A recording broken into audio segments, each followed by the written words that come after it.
Salut à tous, on se retrouve aujourd'hui pour parler du Paris Saint-Germain ce lundi 15 septembre et on commence bien évidemment avec le match hier soir. Le Paris Saint-Germain recevait à 17h15 l'équipe de Lens, c'était au Parc des Princes et ça s'est très bien passé pour le Paris Saint-Germain. Victoire 2-0 avec un magnifique doublé de Bradley Barcola, le premier but sublime, le deuxième.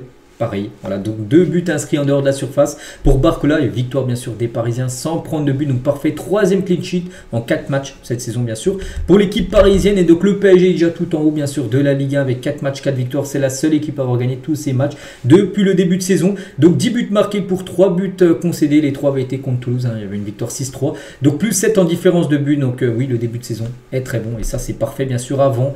Le rythme infernal des matchs, là bien sûr, avec la Ligue des Champions qui arrive dès après-demain, bien sûr, contre l'Atalanta.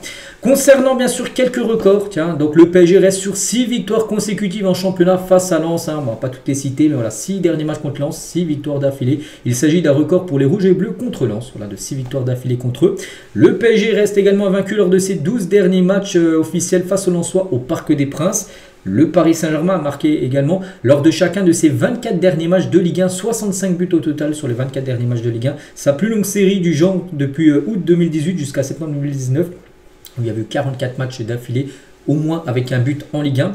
Et le Paris Saint-Germain a rendu également 3 clean sheets en 4 matchs de Ligue 1. Depuis le début de la saison dernière, aucun gardien n'a disputé plus de rencontres sans encaisser de but que Lucas Chevalier. En plus, là, en tout, c'est 14 clean sheets pour Lucas Chevalier, donc 3 avec le PSG et 11 avec Lille. Aucun gardien qui fait mieux en Ligue 1 depuis le début de la saison dernière. Donc voilà, tout va bien actuellement. Tous les voyants sont au vert par rapport surtout aux sportifs du côté du PSG. Luis Enrique, tiens, on va revenir sur pas mal de déclarations de sa part. Donc tout d'abord, c'était un match spécial après une trêve internationale et en même temps, on a profité pour donner cette victoire à Presnel Kimpembe, qu'on parlera tout à l'heure, bien sûr, son hommage, son adieu bien sûr qu'il a pu faire aux supporters. On lui dédie bien sûr cette victoire, ça a été un joueur incroyable et je pense qu'on a mérité bien sûr la victoire. Ça a été compliqué car on a dû faire des changements à cause des blessures et ça a été difficile dans un premier temps. On a dû s'adapter à ce qu'il s'est passé sur le terrain. Voilà ce qu'il a pu dire. Toujours avec Luis Enrique, donc la compétition que tout le monde aime, la Ligue des Champions arrive, nous connaissons notre capacité à nous adapter, il faut penser à répondre comme équipe. Je suis tranquille et j'espère qu'on peut surmonter cela. Il faut accepter cette situation, c'est le football de haut niveau. On a préparé le match d'une manière.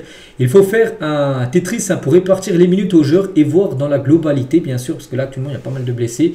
Donc là, il va devoir trancher, bien sûr, pour les prochains matchs, qui va jouer. On veut de nouveau, aussi donner de la joie à nos supporters en Ligue des Champions. J'espère que mardi sera un joli jour. Et on espère. On parlera tout à l'heure un peu de l'adversaire, bien sûr, l'Atalanta Bergame. Donc Mbaye face à l'Atalanta.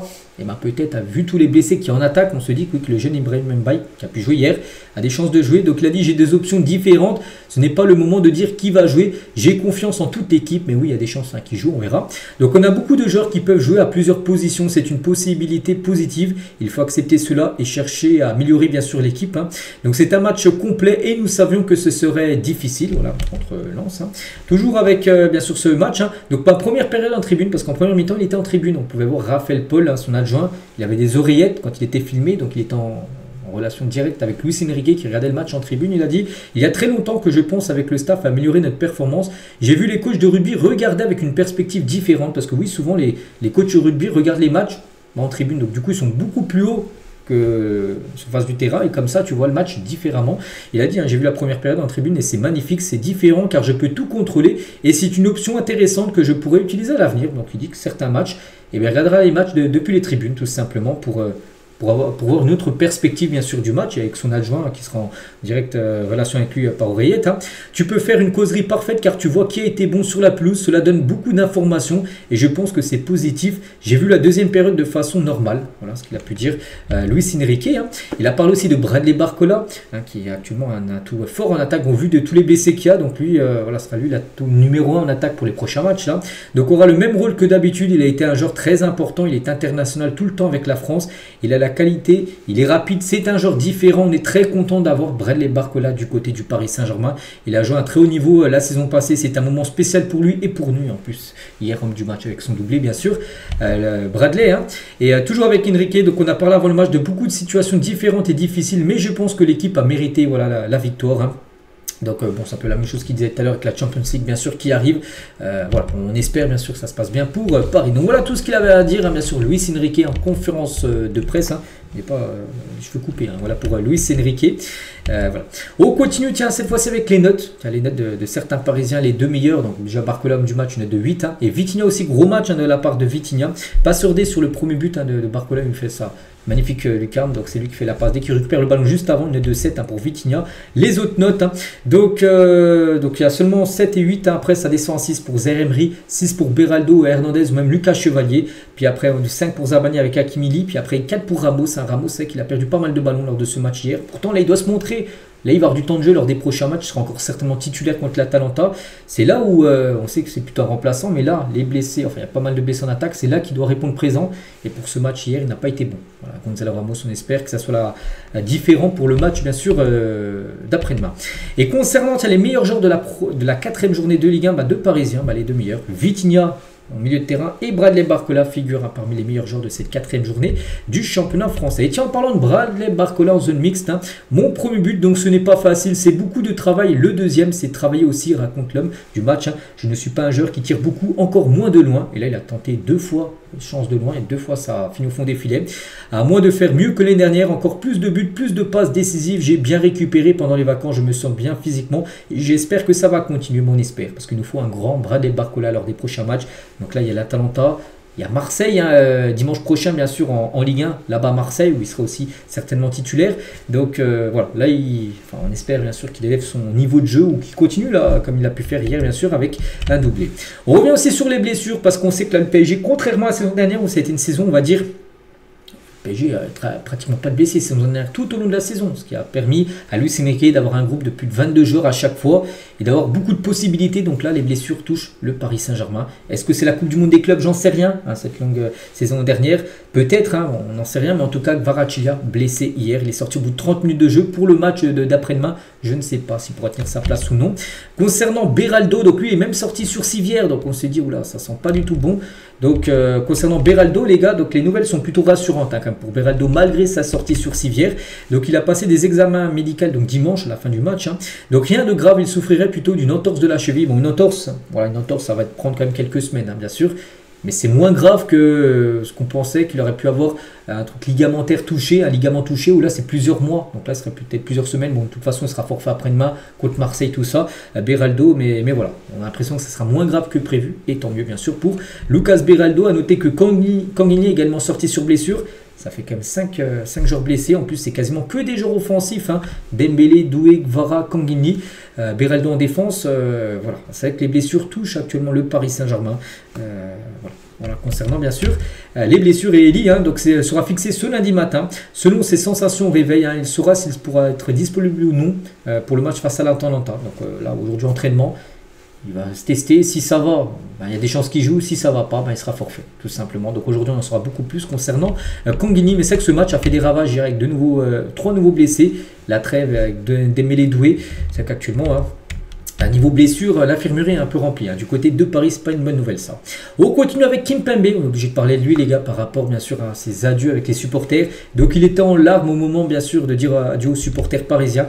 Il y a un magnifique tifo bien sûr fait par le Cup hein, bien sûr par rapport à Kimpembe bien sûr en train d'enlacer bien sûr ce trophée de la Champions League hein, remporté. Kimpembe l'a dit, ce n'est pas facile pour moi, mais je voulais vous remercier pour les émotions que vous m'avez apportées, mais aussi hein, les valeurs que vous m'avez transmises comme le respect. J'ai passé des années de folie avec vous. C'est un honneur pour moi d'être là. C'est même une victoire car je me suis bagarré toutes ces années. Je suis très fier d'avoir porté bien sûr ce maillot du PSG, respecté ses valeurs et ses couleurs. Je suis heureux de vous avoir rendu heureux, surtout ma famille et ma mère. Et merci à tous, au président qui a été très spécial avec moi, la direction, mes coéquipiers, je vous aime tous, merci. Donc voilà le message qu'il a pu envoyer à tout le monde en gros, Kimpembe par rapport à sa dernière, bon, maintenant on sait qu'il a signé au Qatar Sport Club, mais là c'était revoir bien sûr avec les supporters parisiens. Et Barcola il a dit, hein, comme tout le monde le dit, hein, Kimpembe c'est vraiment une légende, c'est l'un des premiers que quand je suis arrivé à me mettre à l'aise et à me donner bien sûr des conseils, je ne peux que le remercier pour ça et c'est vraiment un grand monsieur. On a aussi le beau mot de Bradley Barcola par rapport à Kimpembe. On parlera un peu de ses performances hein, parce qu'on on espère qu'il puisse jouer hein, bien sûr du côté de son nouveau club. Voilà, dès qu'il enchaînera quelques matchs on parlera de ses performances en espérant que ça aille bien pour lui. Donc voilà ce qu'il veut dire hein, sur le match d'hier, on a fait le point. Donc maintenant ça l'enchaînement des matchs là ça ça va être radical. Hein. Donc là, maintenant, ça y est, c'est fait. Donc maintenant, l'Atalanta, on est le 15, c'est le 17, donc ça après-demain. Voilà, c'est la Ligue des Champions, première journée. Il faut commencer au mieux. N'oubliez pas qu'il y aura 4 rencontres à domicile, 4 à l'extérieur.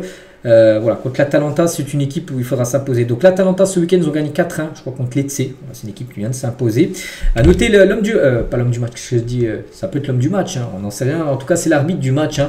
Donc ça sera le Suisse Sandro Scherer, les gars, qui sera l'arbitre du match. Il avait arbitré un match du PSG face à Bruges en 2021-2022, il y a quelques années. Voilà, ça sera lui l'arbitre, en espérant qu'il soit bon, hein, bien sûr. Cet arbitre. Hein. Et à noter que Lookman, qui est un joueur qui avait failli rejoindre le Paris Saint-Germain, surtout lors de l'été 2024, il y a un an, et ben l'Atalanta devrait être... Enfin, il devrait pas être là face au PSG. On a besoin de joueurs qui défendent bien nos couleurs. Ivan Juric, hein, le coach de Lookman. Hein. Donc annonce qu'il ne compte pas sur Lookman face au PSG parce que lui, en gros, tout l'été, il a voulu partir à l'Inter Milan. Son club l'a bloqué, tout ça. Et il a repris, je ne sais même pas s'il a repris l'entraînement, il est parti au clash avec l'équipe. Et du coup, il ne devrait pas être disponible. C'est plutôt une bonne nouvelle pour le PSG parce qu'on sait que c'est un très bon joueur, Lookman. Donc il ne devrait pas être là avec l'équipe italienne. On continue avec un autre match également, donc le Barça-PSG. Et bien ce match devrait se jouer au Camp Nou. Par exemple, le Barça hier a joué, ils ont gagné 6-0, ok. Mais ils ont joué du côté du stade Johan Cruyff, un tout petit stade de 6000 places. Mais la réception de Paris devrait être du côté du Camp Nou. Bon, il ne sera pas ouvert à 100%, bien sûr, parce qu'il y a actuellement une rénovation. Mais voilà, il devrait se jouer dans ce stade-là, bien sûr, cette rencontre. Et on finit aujourd'hui, les gars, avec Luis Campos, directeur sportif du Paris Saint-Germain, sera l'invité exceptionnel de l'émission Roten sans flamme, aujourd'hui à 18h. Donc on pense que demain, voilà, c'est lundi à 18h, vous pouvez écouter tout à l'heure sur RMC. Ben demain, les gars, on partagera pas mal de déclarations, bien sûr, de Luis Campos, hein, parce que demain, gros, on parlera de ça, on préparera aussi le match, bien sûr, contre l'Atalanta Bergame. Sur le lendemain, donc après le mercredi. Mais voilà, il y aura pas mal de déclarations de Luis Campos, directeur sportif. Donc voilà les gars ce qu'il va dire aujourd'hui. J'espère que ça vous a plu. On se retrouve demain, bien sûr, demain mardi, hein, pour le prochain numéro. Bonne journée à vous et à demain.